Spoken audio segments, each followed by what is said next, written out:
To a wild and chaotic scene that played out in a shopping center in the East Valley. A murder suspect trying to get away from police, but ends up driving straight into a pizza place with employees and a customer inside. Good evening and thanks for joining us. I'm Mark Curtis.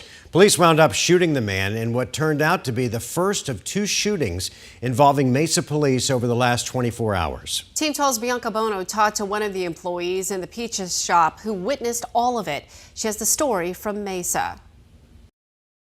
I was right here. It's business as usual at Jimmy and Joe's Pizzeria Monday. Something I think might have went through and hit this. But the cardboard covering the front window and the front door riddled with bullet holes are remnants of the chaos that unfolded Sunday afternoon. I mean, it's crazy. Ryan White was working in the back. A quiet afternoon, he says, when he noticed commotion just outside the restaurant near Dobson and Baseline. I think it was like 5 SWAT members. They were undercover and they were walking up. They had AR-15s. The officers with guns drawn were approaching a man parked in an SUV right outside. Then I'm like, oh my God. I was like, something about to go down. And then all of a sudden, boom, boom, boom. Ryan, his co-workers, and a customer ducking for cover. I look over the counter and I see the guy. He puts it in drive and just goes straight through. That's when he says the suspect drove straight through the front of the pizza place, crashing into a booth as police fired. Authorities say the suspect was taken to the hospital but is expected to survive. And Ryan would later learn the man who police say drove his car into his place of work was 36-year-old Kevin McKinney, a fugitive wanted on a felony warrant out of Colorado and for homicide in New Mexico. Officials say he's accused of killing a man in Albuquerque on Saturday after a fight related to an attempted firearm purchase. Police in Mesa getting word he was heading here. This booth, yeah, it was like completely crushed. Thankfully, nobody else was hurt, but Ryan says it was a close call that could have ended much worse. It hit me after because I was like, man, I could have really died today.